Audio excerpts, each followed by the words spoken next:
prepare. Listen to the people, listen to humanity, listen to the Parrot, Parrot TV, Parrot TV, Parrot TV, Parrot TV, Parrot TV, Parrot. Listen to the people, listen to humanity, listen to the Parrot, Parrot TV, Parrot TV, Parrot TV, Parrot TV, Parrot TV.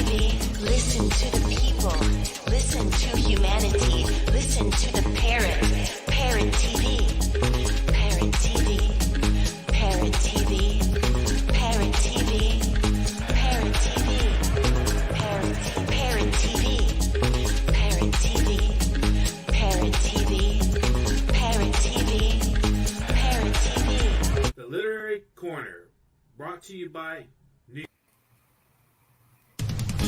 Hi, I am Dustin Pickering from Parrot Literary Corner. You know me, your noble and honest host, and I've got exciting news for you. Last anthology, Series 1, The Literary Parrot, did such a great job. We want to continue to provide this community service to our viewers and to our contributors to the program. So please get up and get a copy immediately. You know, if you're in this book, you want to get a copy. If you're not in the book, you want to get a copy and see what we're doing. You want to be excited with us. We want you on this program, and we hope to see you sometime soon on The Literary Parrot. You have to get your hands on this copy. It's amazing. It's an absolutely beautiful anthology meant just for you. Our past guests have been invited back to contribute yet again to this Series 2. We do this quarterly anthology. We will be doing this after our 200 episode milestone. As of this last quarter, we reached 200 episodes, and past that, get up and get a copy immediately. This is the only TV show on earth for creative writers, and our guests are amazing. They're also community activists building from the ground up. This program is for everybody out there who is a creative mind. Order several copies if you can and donate to local libraries. Give them to your friends, cousins, fans, supporters, anybody that you think loves poetry. And it's not just poetry in this book. Remember, this is creative mind. So we have prose, fiction, short stories, essays, artwork, anything you can think of, artistically creative, photographs. Everything in this book is packed. It is packed. It is just absolutely packed. If you want to get your hands on it now.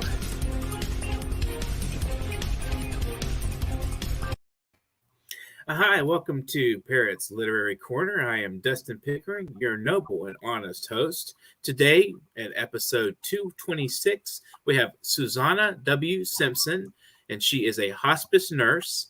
Her work has been published in the North American Review, Potomac, the Wisconsin Review, South Carolina Review, Poet, Nimrod International, Poet Lore, Salamander, Xavier Review, among others. Her poem Lily has been anthologized in Full Moon and Foxglove by Three Drops Press UK, and her book Geography of Love and Exile was published by Servina Barva Press in 2016. She holds an MFA from Bennington and a PhD from SUNY Binghamton. She is the founder and co-director of the Performance Poets of the Palm Beaches. This is her book, Geography of Love and Exile. Take a look at this when you get a chance. It's a wonderful collection, and I think you'll enjoy it. So how are you doing today, Susannah? I'm glad to see you. Thanks, Dustin. I'm glad to be here. Thanks for having me. It's wonderful to have you on the program. I hope we have a great conversation. And so my first question to kind of get things rolling is, how is your role as a caretaker in a hospice, as a hospice nurse? How does that influence your poetry and your worldview and the humanity that poetry serves? I was afraid you were going to ask me that. No, I'm kidding. I was thinking before the show about the fact that I list hospice nurse in my bio. And, I could easily leave that out and who would know. But I've been a nurse for many years and only went into nursing to support myself. So you'll hear a lot of people talk about nursing in a sort of Florence Nightingale sort of way, like, oh, But that was not my relationship with nursing. My relationship with nursing was I knew I could do it and I knew that it would pay the bills. But Right. I always struggled against it because I was an actress, I was a writer, and so sort of donning the uniform and being that kind of person in my work life was difficult. So I had a lot of resentment for a long time about it. Mm-hmm. But I found hospice nursing about, I don't know, maybe 15 years, 10 or 15 years into my nursing career. And that's where everything gelled. So the backstory is that I come from a family for whom service to others. My father was a Presbyterian, my grandfather was a Presbyterian minister. My father and mother, both individually before they married, had a dream of going to Afghanistan.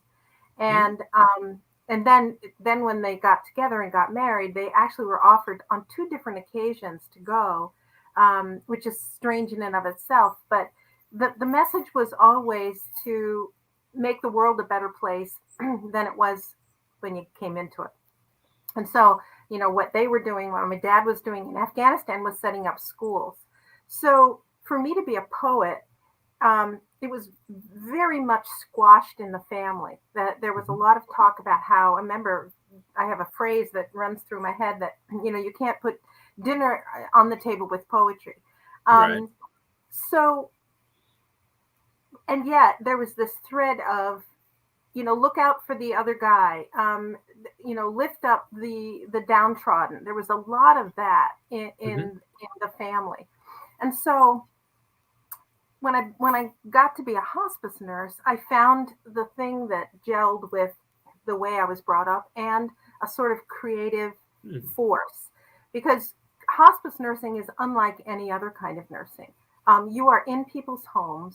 You are in their most sacred moments. And I liken it to someone who is like a midwife, bringing babies into the world. It was sort of the opposite. You're shepherding people as they leave. And there's also this kind of idea that, dying is something we don't want to talk about. Grief is foreboding. You just don't address those issues, at least not in our society. If we were born in Italy, or when somebody died, we'd be throwing ourselves in the grave. But here, it's very much stiff upper lip. And so I liked the resistance against that idea. And so for me, oftentimes my poetry is about touching those tender moments. And we live in this world where there's so much techno stuff, and it's so easy to get disconnected from our humanity, that I feel I don't consciously think I'm going to write a poem that connects somebody to their humanity. I don't think like that. But I try to translate those moments that happen to me in a way that's accessible to other people, so that they say, yes, I felt like that too. So I don't know if that answers your question. It's a long answer to it. Yeah, that's an interesting answer. And you mentioned Afghanistan. How do you feel about the current situation there? And have you written any poetry related to the current crisis that's being faced there? I haven't. When we lived in Afghanistan, it was a completely different world, and I don't. Dustin, you may or may not remember when the Buddhas were blown up in the Helmand Valley, but the Taliban I've been told about that. Blew them up. And I remember going there with my family and being on the top of the Buddha. There's a way to get up to the top of it and seeing and looking out over the Helmand Valley. So when the Taliban, blew those Buddhas up, my whole family grieved. And the situation in Afghanistan is so painful to me that I can barely stand, thinking about it. I did a little stint, very short stint, with the Afghan Women's Writing Project, where I, did some writing, with women and girls who were in hiding in Afghanistan. And we did creative writing, and they were writing poems. But that's as much as I've been able to give back. My father did a lot to get refugees in right when the Soviets invaded. My dad did all that he could, because a lot of the folks that had worked with the Americans were in trouble, just as they are now. Anybody who's associated, translators who are associated with the American army, American armed forces, they're in trouble with the Taliban. So my entire family feels a great wound, and we're not Afghan, but I grew up there. I was 5 weeks old when we went to Afghanistan, so that was my first country. I spoke Farsi as a child, and so it's very painful. I've always hoped that I could go back, but the dream gets farther and farther away. Right. It's very sad what's going on, and it's terrifying. I'm sure the people living there now are under a lot of oppressive rules and things that are happening. The situation there is awful. And it's just interesting to get a perspective of someone that was there before this was going on. And now that we see what's happening with the Taliban, it's frightening. It's actually frightening especially for women, I think. It's good that you're doing work too with writers that are, helps. I think writing helps people a lot with dealing with trauma and political and social issues as well. So do you think that a degree, like you have a PhD and I believe an MFA, do you think that degree, formal education can help a writer in any way, learning their craft, or even in the community, developing a network of people that support them? Or what ways do you think a creative writing degree can help a writer? Well, it'll keep you poor for the rest of your life. I can tell you that. There's that piece of it. I stumbled across. I was a poet long before I ever went to formal, schooling. But I was told by my mentor that if I got an MFA, that I could teach. And I remember the beginning of the story is I wanted to move away from nursing. So I got an MFA specifically so that I could teach and lead nursing. And then when I got the MFA, they said, "Oh, we've changed our guidelines, and now you need a PhD to be full time here." So I thought, "Oh my God, okay," because at that point I was adjunct. So I went, "Okay, all right, I'll get my PhD." So I didn't get a PhD or an MFA to further my poetry. I did it so that I would have a different kind of work. As it turned out, the end of the story is I'm still nursing. So, and I have this PhD and this MFA. So, but to answer your question, I think that one of the things that Bennington did that was so valuable is that they said, and I was working full time when I went. So it's their writing seminar. So it's a 10-day stint. And then you go home and you do your writing, and then you come back for another 10 days. So I was working full time as a nurse then. And the requirement was that you read 25 books every semester. So in the 4 semesters, you would have read 100 books. And that was one of the most valuable things about it, was that you were immersed in this sort of rarefied air of people talking about all sorts of writers that you otherwise wouldn't have heard of on your own. And so there were all kinds of pathways that you get led to read other things. So I would say that the MFA, it was inhabited by a lot of people who considered my work little story poems, and were very much language poets, a lot of sort of very abstract writing, where you would read it and you'd go, yeah, I don't know. I don't know what that's about, but so that was my experience, that in workshops, which can be cruel if you've been in a workshop and you've been, that the impression about the kind of narrative lyric stuff that I write was somehow not not academic enough or not edgy enough. Mm-hmm. And there wasn't much I could do about that except push against it. And there's a quote, and I'm not sure that Zelda Fitzgerald should be, I don't know if it's actually connected to her, but it's living well is the best revenge. Is that in my first semester at Bennington, I had a poem published in Poet Lore, which is, a decent literary journal, and I was able to announce that, whereas nobody else had that happen to them in the first semester.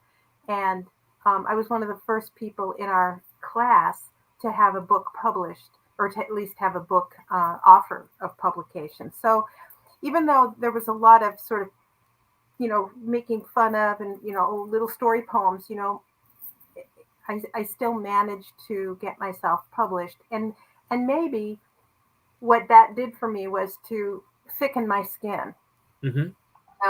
and go, you know what? I don't really care what you guys think. This is what I'm doing. I can't say that I completely have that attitude, but it's better than it used to be. And as for the PhD, I had a moment in my PhD studies where I was taking 4 or 5 graduate courses in a semester. So I was immersed in writing. I was in a playwriting class. I was in a nonfiction writing. I was doing 2 poetry things. And so for about 5 months, all I did was write. Wow. And that was the best thing that ever happened to me. It was like the best time in my life because I didn't have any other responsibilities. I didn't have to worry about one other thing. Of course, I was living on a student loan, which I'm now paying for. But, all I had to do was write. And I had a moment, I can remember it. And I was in Binghamton when this happened. And it was snowing out. And I remember having this thought, oh, I really am a writer. It like really sunk in. So was it worth the $100,000 to have that epiphany? Probably not, but nevertheless, that's what I got out of it. That's an expensive epiphany there. I think a lot of religious authorities may say, well, you're not supposed to pay for something like that. It's supposed to just be ordained by God or something. Yes. Yes, there was a price tag on that epiphany. Yeah. Yeah, but that is a wonderful experience to be just soaked in literary output and literary phenomenon and being around other writers. Did you meet any people that you found just fascinating and interesting as writers? The whole time. I made close friends with a poet. He's now deceased, but he was one of the people that I put my manuscript in front of and said, take a look at this and tell me what you think. So I made good friends, but it was the kind of place it was sort of classic. There were all kinds of coffee shops and readings and bands playing. I mean, it could not have been a more rich experience for me, including, I was in an art history class, which I thought was going to be watching movies because it was called, I don't know, History of the Documentary. And I thought, oh, good, I'll just sit and watch some movies and write some reviews. That's what I thought it was going to be. And that wasn't it at all. And one of the things that came out of that was that I was the only poet in the group. Everybody else were art students, everybody wearing black and very, very hip. And I was kind of like, oh my God, what am I doing here? But the instructor gave us, we had an assignment, and I was lost because I actually didn't understand half of the, they were talking about Foucault and Cesson and I don't know, all kinds of stuff. And I was like, Tuesday nights after that class, I couldn't sleep because the stuff that I was exposed to in that class was so mind-blowing that I would be up at night going like, oh my God.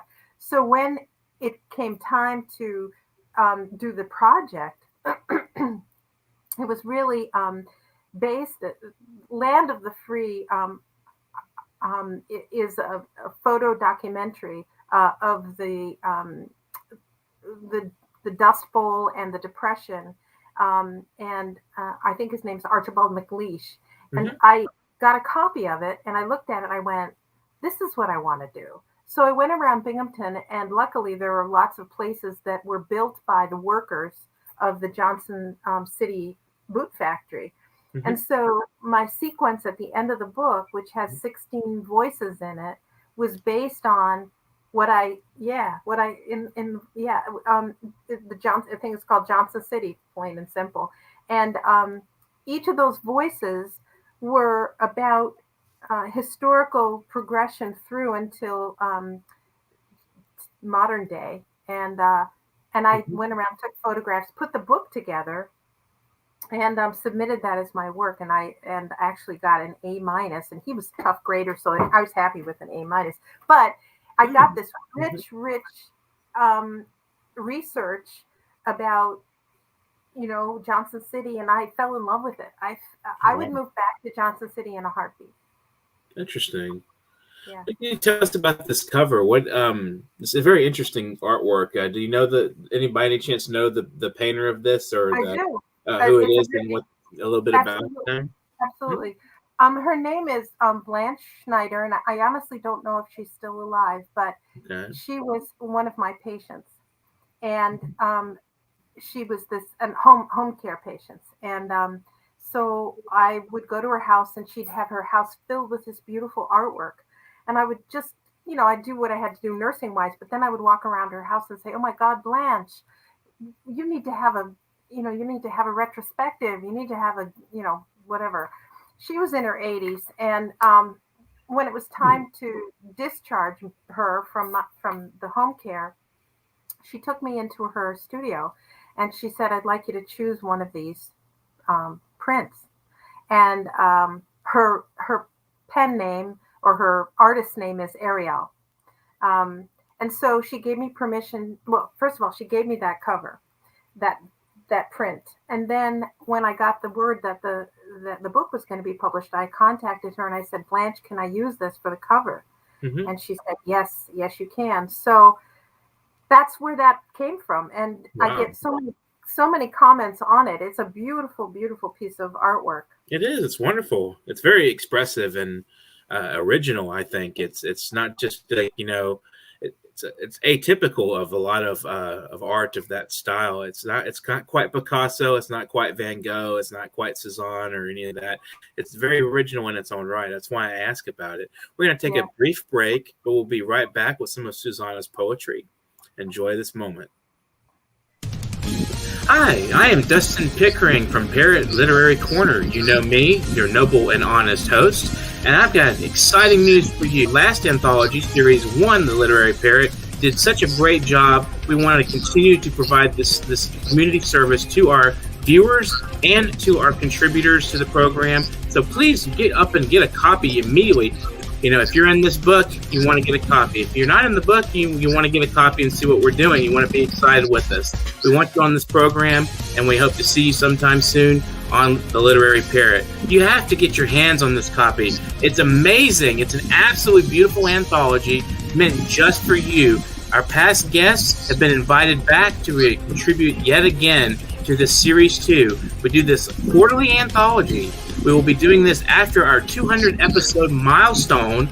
As of this last quarter, we reached 200 episodes, and past that, get up and get a copy immediately. This is the only TV show on earth for creative writers, and our guests are amazing. They're also community activists building from the ground up. This program is for everybody out there who is a creative mind. Order several copies if you can, and donate to local libraries. Give them to your friends, cousins, fans, supporters, anybody that you think loves poetry. And it's not just poetry in this book. Remember, this is creative mind. So we have prose, fiction, short stories, essays, artwork, anything you can think of, artistically creative, photographs. Everything in this book is packed. It is packed. It is just absolutely packed. If you want to get your hands on it now,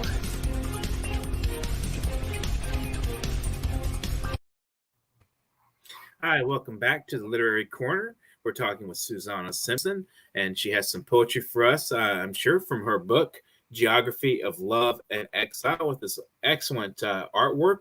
And hopefully we'll enjoy this, and we'll talk a little bit about her work after we're hearing her speak on it. So go ahead if you have your work prepared. I do. Dustin, I wanted to ask you, is there one in particular that you would like to hear read? No, nothing particular. Just pick whatever you think is sufficient, I think. Okay. I didn't have any preferences. Rightio. Okay. 19 things I learned while living in northern New Mexico. Once, while living in the Wild West, I learned how a rattler moves S-like across the road, and how fast an arroyo fills with rainfall from the Sangre de Cristos, even if a drop hasn't fallen in the valley. I learned that rich Texans ski in Taos and Angel Fire, but don't eat at local spots, and that a farmer's idea of adornment is old metal wheels cemented into a concrete porch. I learned to live at the haunted Salazar place, a hacienda that sons had left behind for white-collar jobs, city girls, or prison. I learned to love eating chicharrones, to make pozole, and to hose goose shit green and slick off the stone veranda. I discovered that tomatoes don't grow in the shadow of Starvation Peak without a milagro, and how to wipe up blood off white bathroom tiles from a junkie's recent fix. I learned how to can hundreds of ripening apricots before the crows or decay set in. I learned how to own a nasty old pony Diamond Douglas long past his prime, how to lose an Ohio husband to Western line dancing, and how to install a tongue-in-groove floor. I understood that in some parts the Rio Grande is neither a river nor grand, and that Española after dark is not for the faint at heart. I learned that gringa and bruja and puta and loca were often not meant nicely, especially strung together with a hiss. I came to understand that malignancy of the spirit is more deadly than any tumor, and I learned the howl of a wind fierce enough to blow me back east. Excellent. I love the narrative and expressive style of the work. So this was obviously sort of a account of an experience in New Mexico, I'm guessing. I mean, obviously northern New Mexico, and so it sounds like it was enjoyable, but maybe not too friendly in a way. It was a lot of destruction and death and fear, but there's also some many beautiful things that you mentioned in here. And so it's a very mixed experience, as all experiences should be, So that's the impression I get from the work. And I do like the, as you were calling it earlier, little story poems. Right. Imagine. Yes. Okay. So the next, I'm sorry. Sure. Yeah. All right. So this one is fly fishing and poetry. Mm-hmm. Down beyond the road, two men are fly fishing in the Susquehanna. I watch them from the bus window as we drive along the river. I can see their rods, whip-like wands casting spells above their heads. These two are hip deep in green November water, their hats pulled low around their ears. I too wish to be immersed hip deep in green pleasure, to cast the filament above my head, to have every silky line arch, then disappear beneath the still surface, assured that eventually the words, the fish, will come. I especially like when you use the phrase green November water. I don't know why that feels so strong for me. It's sensual. It has a very feeling to me, because I love the color green. It's my favorite color, and I love the feel that I think about like a thick green, in November. That the word November with green, it just sounds really nice. I mean, it just has a good feel to it to me. Thank you. Thank you for sharing that. If you'd like to share one more, we can do another one. Sure, I can read Lily, because that's the one that I mentioned in the bio. And this one has actually not only been anthologized, but it's been published. I think it's been published 3 other times. Wow. And when the journals contacted me, they said, I said, well, it's already been published. And they were like, that's okay. Usually they don't want to reprint stuff, Right. But in this case, this poem has had a lot of legs. Lily, I rub an unguent of calendula, balsam fir, and beeswax onto my belly and into the small of my back. There will be no child this month. I know this. But still, under a full moon, sometimes I will choose her name. What is that one referring to? What is it? What is the context? Well, I was turning a certain mature age and realized that I had always wanted to have children and that wasn't going to happen. Right. And so this poem sort of birthed itself in its entirety. And so that's what it's about.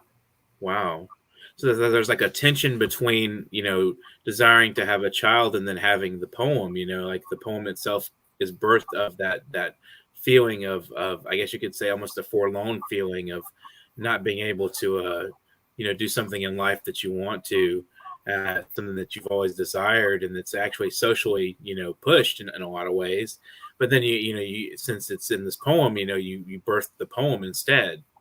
Right. It turns Go ahead. out that I have two other, I didn't think of it, but I realized that I have the beginnings of a kind of series that are addresses to, Lily grown up, Lily, and, had forgotten that I had written this one. So it's a repeating trope for me. Oh, wow.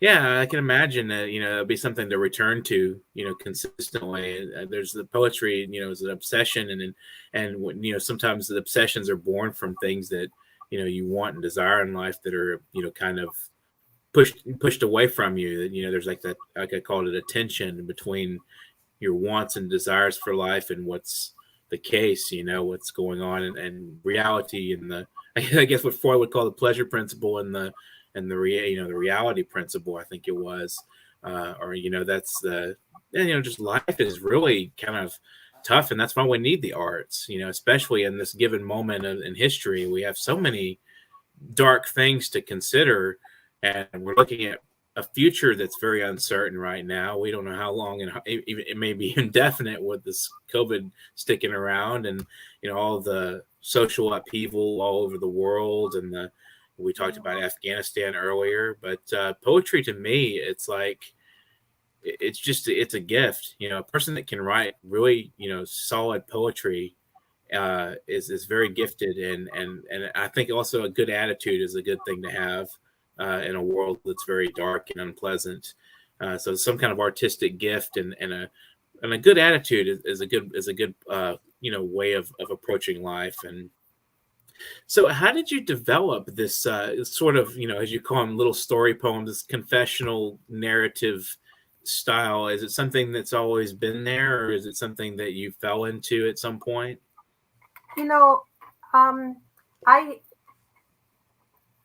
I come from a father who told stories, and when we lived in Afghanistan, there was no TV, so all of the input for me was either on a record player, so there was a lot of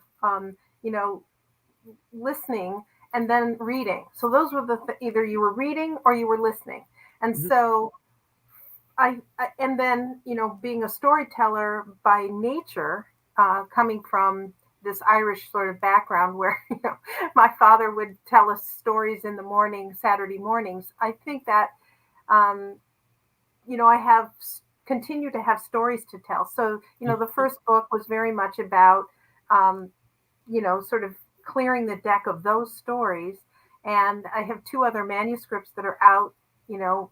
Please, publication goddess, that they're looking for a home. And those are stories too, but of a different nature. I wouldn't say they're of a different nature. It's just that they're not about the same theme. Okay.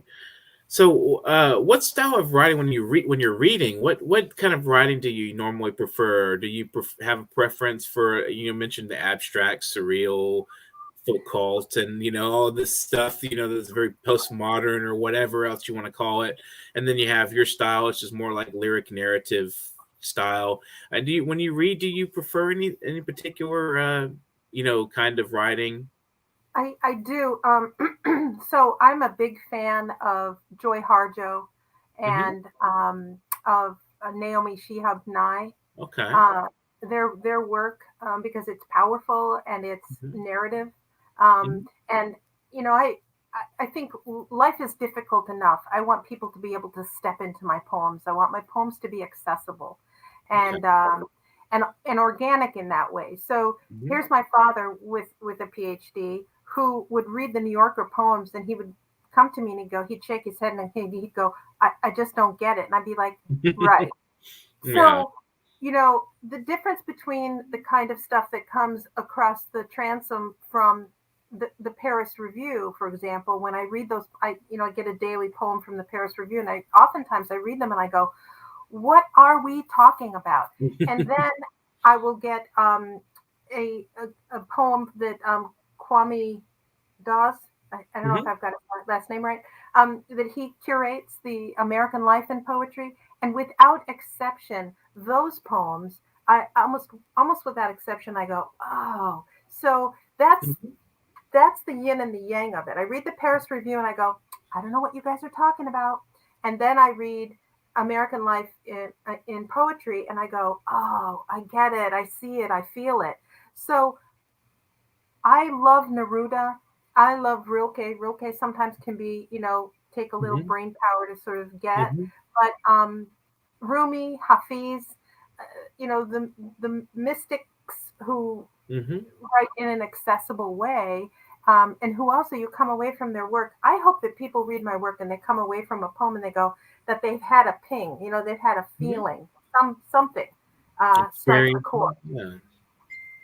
So Yeah, it's that's what I something like to read. enjoyable, they can read it and understand what's going on or what's being said and relate to it, not just on a emotional or but also like the language, right to the language, and as you mentioned, or it being an organic kind of narrative style.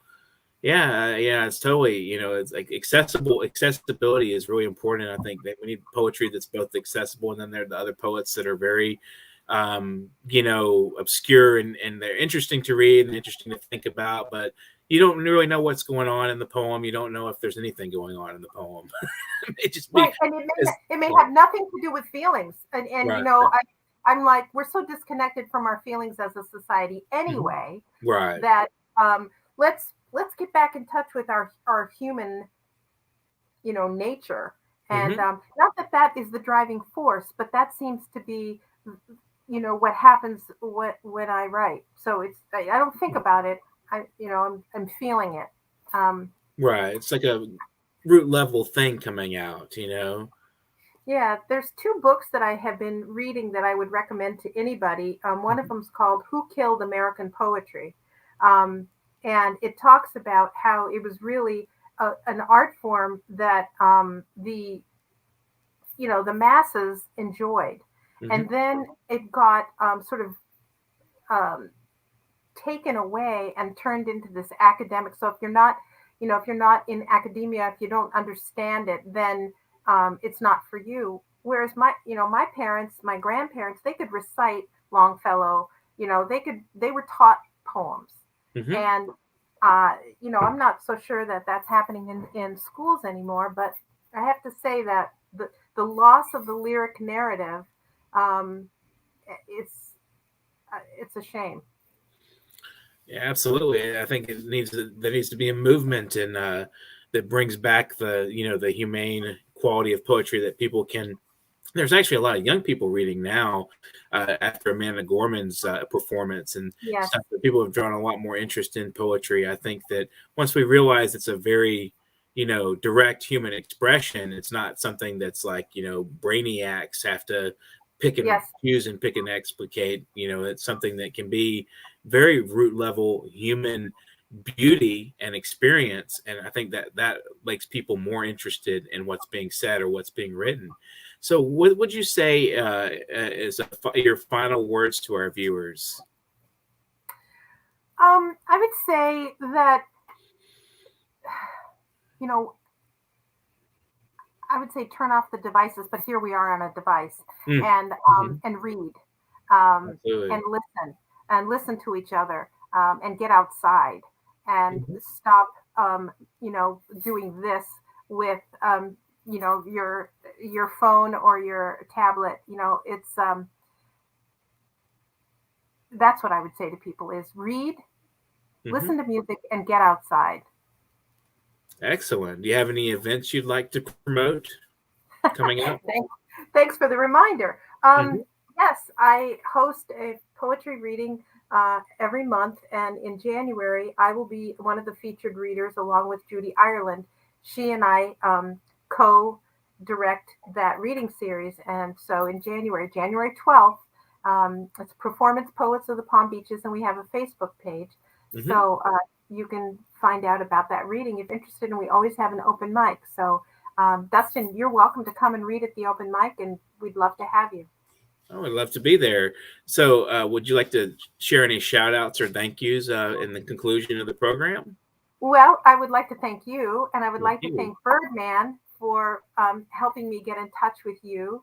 And I'm just ever grateful for the support of friends and family who, absolutely. Yeah. So thank you for being on the program today. It's been really interesting talking to you, and thank you so much for this book. This is Geography of Love and Exile, Susannah Simpson. You can pick up a copy at your local independent bookseller, or if you really must, go to Amazon. Check out if you're on Amazon, you might as well check out our two Parrot anthologies. Come on to the Literary Parrot and pick up a copy of that, Series 1 and Series 2. They're on Amazon as well. I recommend that your friends buy copies. Recommend that your friends join us on the program. If you have a poetry group, just get in touch with me at Literary Corner at NewYorkParrot.com. I am Dustin Pickering, so you can address me as just Dustin in your email. Make it easy for you.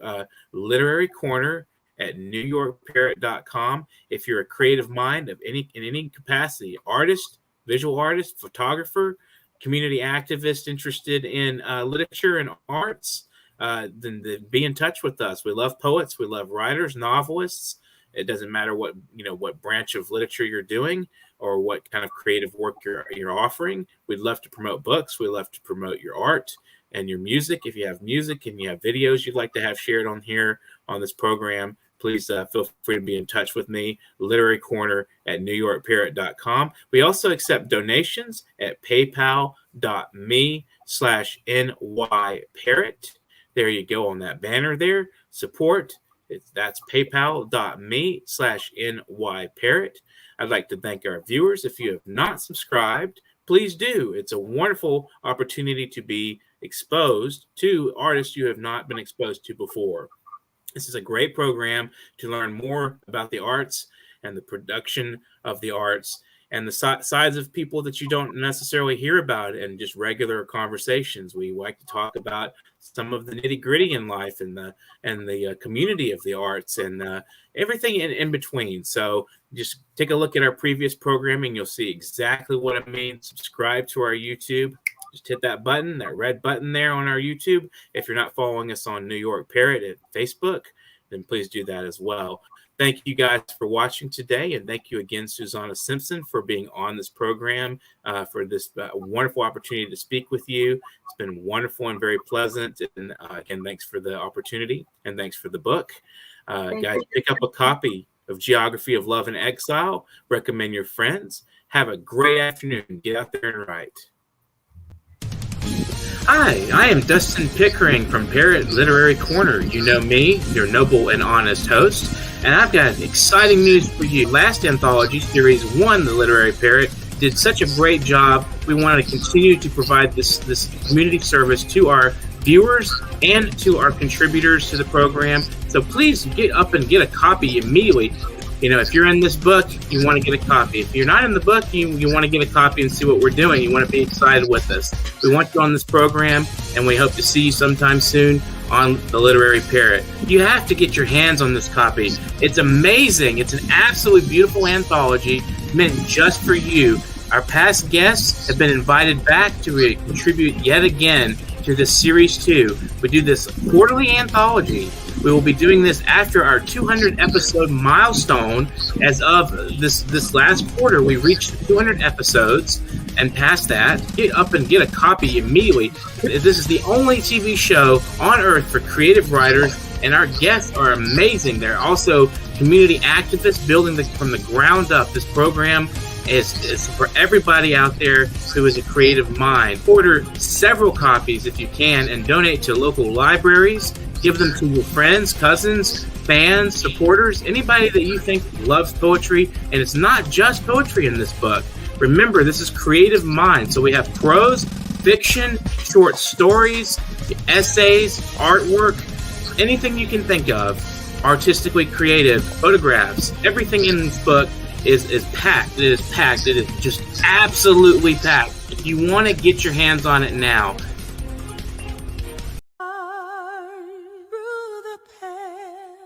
listen to the people, listen to humanity, listen to the Parrot, Parrot TV, Parrot TV, Parrot TV, Parrot TV, Parrot TV, Parrot. Listen to the people, listen to humanity, listen to the Parrot, Parrot TV, Parrot TV, Parrot TV, Parrot TV, Parrot TV.